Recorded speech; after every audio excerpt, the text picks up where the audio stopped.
تو یہ دو اعتراضات آپ کے سامنے آئے۔ پہلا اعتراض یہ تھا کہ قربانی شخصیت پرستی ہے، آپ نے اس کا جواب سمجھ لیا۔ دوسرا اعتراض آپ کے سامنے یہ آیا کہ قربانی کا عوض مال جمع کر لیا جائے اور جانوروں کو ذبح نہ کیا جائے۔ تیسرا اعتراض ایک اور ہوتا ہے کہ بھائی مسلمان قربانی کرتے ہیں، ہر سال ہزاروں جانوروں کا خون بہاتے ہیں۔ بڑی عجیب بات ہے، مسلمان بڑا بے رحم ہے، بڑا ظالم ہے، ہزاروں بے زبان جانوروں کو چھری کے نیچے لٹا کر کسی طرح کا ترس نہیں کھاتا، جانوروں کو ذبح کرنے میں، ان پر ظلم کرنے میں کوئی دریغ نہیں کرتا۔ یہ بات بھی عقل میں آنے کے قابل ہے۔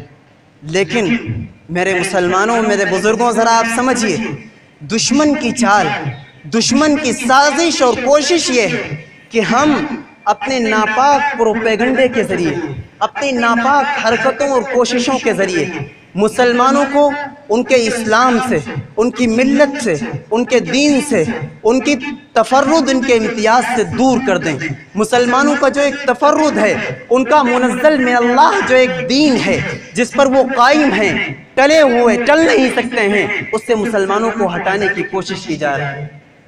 کوئی کہتا ہے کہ سائنس اس کو تسلیم نہیں کرتی، میں تو کہتا ہوں کہ سائنس پہلے ایک چیز کا انکار کرتی ہے۔ آپ دسیوں چیز ایسی تجربے میں لائیں گے کہ سائنس پہلے انکار کرتی ہے کہ یہ چیز ممکن نہیں ہے، اس کے بعد کوششیں کی جاتی ہیں، نئے سائنسدان آتے ہیں، ٹیکنالوجی ترقی کرتی ہے، سائنس کہتی ہے کل تک یہ چیز ممکن نہیں تھی، آج یہ چیز ممکن ہو گئی۔ تو جس چیز کو کل ممکن محال کہا جا رہا تھا، آج ممکن کیسے ہو گئی؟ اسی طریقے سے اسلامیات پر اعتراضات کیے جاتے ہیں، مستشرقین اعتراض کرتے ہیں کہ مسلمان بڑے بے رحم ہیں، جانوروں کو ذبح کر دیتے ہیں، خون بہا دیتے ہیں۔ آخر کچھ اور کر لیا کریں، اپنے رب کے سامنے سجدے کر لیا کریں، کیا اللہ کا تقرب حاصل نہیں ہوگا؟ یقیناً حاصل ہوگا۔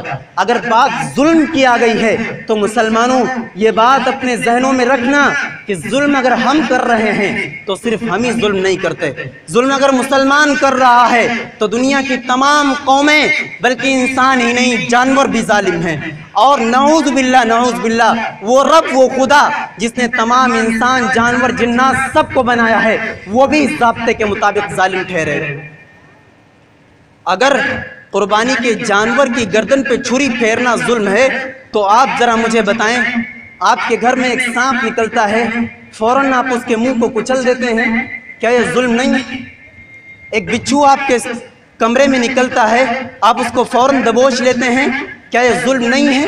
آپ کے گھر میں چوہے ہیں، مچھر ہیں، ہزاروں طرح کے تکلیف دہ جانور، آپ ان کو قتل کرنے میں، ذبح کرنے میں کوئی دریغ نہیں کرتے، کیا یہ ظلم نہیں ہے؟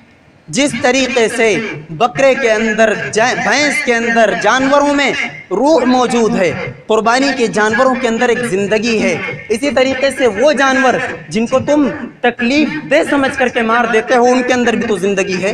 اگر بات ظلم کی ہے تو جس طریقے سے ظلم قربانی کے جانوروں پر ہوتا ہے، اسی طریقے سے ظلم ان جانوروں پر بھی ہو رہا ہے جن جانوروں کو تم تکلیف دہ سمجھ کر کے مار دیا کرتے ہو۔ استاد محترم تشریف فرما ہے، آخری بات 1 منٹ کی کہتا ہوں۔